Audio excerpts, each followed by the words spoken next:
विश्वविख्यात आध्यात्मिक प्रवक्ता आदरणीय जया किशोरी जी, मैं आपका पिंपरी चिंचवड़ शहर में स्वागत करता हूँ।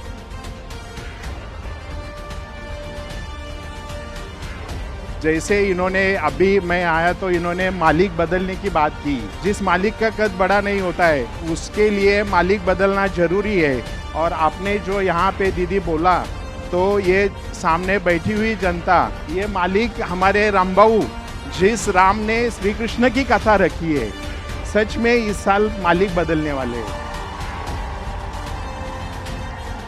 क्रिकेटचे मुख्य आयोजक आपल्या सर्वांचं दिलदार व्यक्तिमत्व आणि उद्याच्या काळामध्ये तुमच्या सर्वांच्या सेवेसाठी तत्पर असणारं दिलखुलास व्यक्तिमत्व सन्माननीय राम हनुमंत वाकडकर यांच्यासाठी एका हात उंचावून जोरदार टाळ्यांच्या गजराचं स्वागत करूया। आमचे परममित्र बांधव भाऊ होणार नाही असे आमचे सन्माननीय मित्र रामभाऊ हनुमंत वाकडकर यांनी या सुंदर अशा कार्यक्रमाचं या ठिकाणी आयोजन केलेलं आहे। जया जी, मैं आपको बोलना चाहता हूँ, हमारे राम वाकडकर जानने यहाँ पे लोगों के हर मन की बात वो जानने वाले हमारे राम जी हैं। लोगों का मन का प्यार यहाँ तक लाने का काम किसने किया है तो मिस्टर राम वाकडकर ने किया है।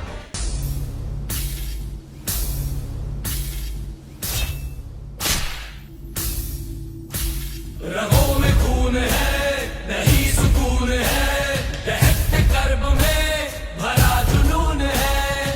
आणि धार्मिक, सामाजिक, शैक्षणिक कार्यामध्ये कायम लोकांना मदत झाली पाहिजे या मानवतेच्या भावनेतून ज्यांनी या कार्यक्रमाचं आयोजन केलं ते आमचे मित्र राम वाकडकर जी। जुल्म के खिलाफ ये हक की जंग है, शमशीर पे चढ़ा लहू का रंग। राम वाकडकर इस एरिया में कम से कम 20 साल से बहुत लोगों के बीच में जाके सोशल वर्क कर रहे हैं अच्छी तरह। और यहाँ पे म्यूनसिपालिटी का चुनाव होने वाला है। चुनाव में भारतीय जनता पार्टी उनके साथ में तो खड़ी है, लेकिन आप सबका आशीर्वाद भी राम के ऊपर चाहिए, यही कहने के लिए हम लोग यहाँ पे आए हुए हैं। जुनून है लहू में जुनून है, हजार लश्करों से लड़ने को उबलता खून है।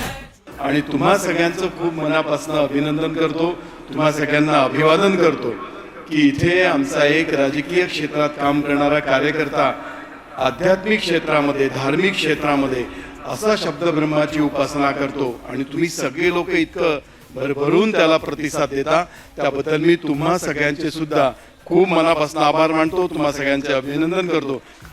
आपल्या व्यस्त आयुष्यामध्ये, धावपळीच्या काळामध्ये आपल्या सर्वांना सत्संगाची आणि कथाची गरज असते।